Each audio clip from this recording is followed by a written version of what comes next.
Hey guys, what's up? It's Connor Mitchell from DragonRiderNetwork trying out a new angle here with the Canon Rebel T3i, and today I'm doing a review on the product from the company Harman Kardon called the Harman Kardon SoundSticks III speaker system.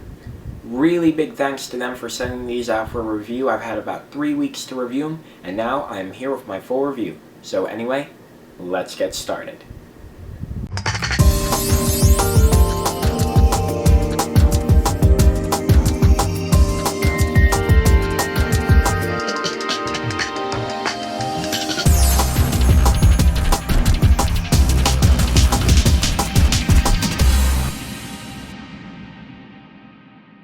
Alright, so these speakers will run you $170 on Harman Kardon's website. You can find them in the links below. So let's go ahead and start talking about the products. Let's start off with the main factor, the design.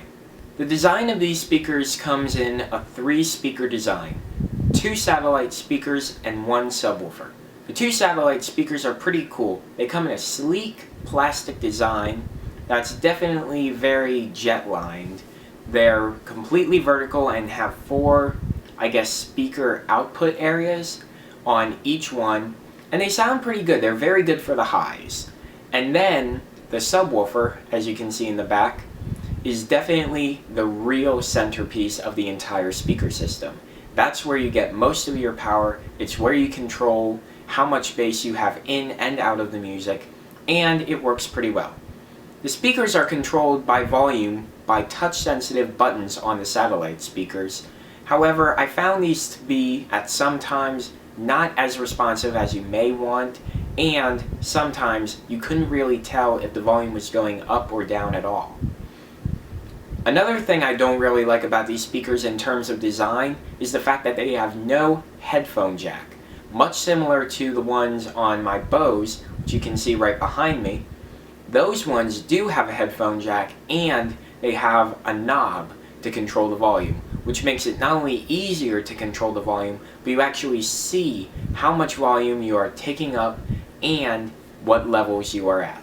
So anyway, let's start talking about sound quality. The sound quality of these speakers were unbelievable. I have really only experienced the Bose Companion 2 Series 2 speakers for myself. On the Bose speakers, you get really crisp sound. The Bose speakers are typically good for people who like to listen to music and movies, and that's pretty much like what they're really good at. The Harman Kardon, however, are really good at producing the very highs and the very lows. And when I talk about the very lows, I'm obviously talking about a lot of bass. When I started tampering around with the bass level meter on the subwoofer, I could not believe what I was hearing.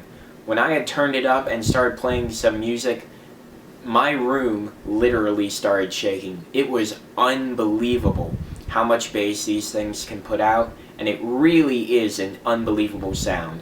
Typically, if you have a lot of bass in music, it starts to distort once you get to the really upper levels. This thing, because it had the satellite speakers which produce the highs, and the subwoofer that produced the lows, it had the perfect mix of low and high, and it seemed like you got perfect, crisp sound on every single level of your music.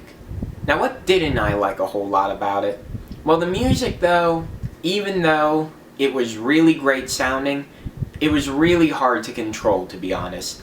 Once again, audio levels, judging by volume, isn't really that easy to control, and the only thing you really do have a good control over is the bass, for the fact only that it has a knob, and that's what makes it easier to control. Another thing is that the speakers itself are a little bit tricky to set up at first, but once you have them set up, it's really no issue at all. If you're just keeping them in one place, like your theater system, or in some other place where you listen to music or watch movies, it's really no hassle once you have them set up.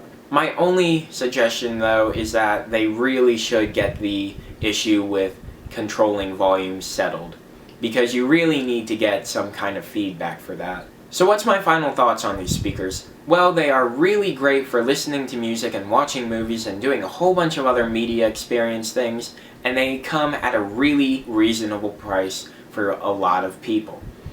The bad part I don't like about it is that there is no way for you to just use them as typical headphones for speakers. If you do, you just plug directly into your computer, and there's not the best way of controlling them through volume. That in itself is a little bit discouraging. However, you cannot make up for the fact that these speakers are incredibly good at producing very high quality sound for a very budget price. So would I recommend you buy these speakers? Absolutely. I would definitely recommend going out and buying them. And you know what? I can probably see myself in a few months, once I save up a bit, or maybe probably by the next holiday season, I might end up getting them for myself. So anyway guys, that is my review of the Harman Kardon speakers.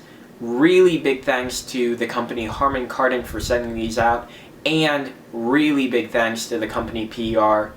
She really helped me out by getting me these speakers for review, and she was a really big help the entire time. So anyway guys, remember to subscribe to the channel, follow me on Twitter, check me out on Facebook, and be sure to check out the website DragonRiderNetwork.com. So anyway guys, I will catch you at the next video. Talk to you then.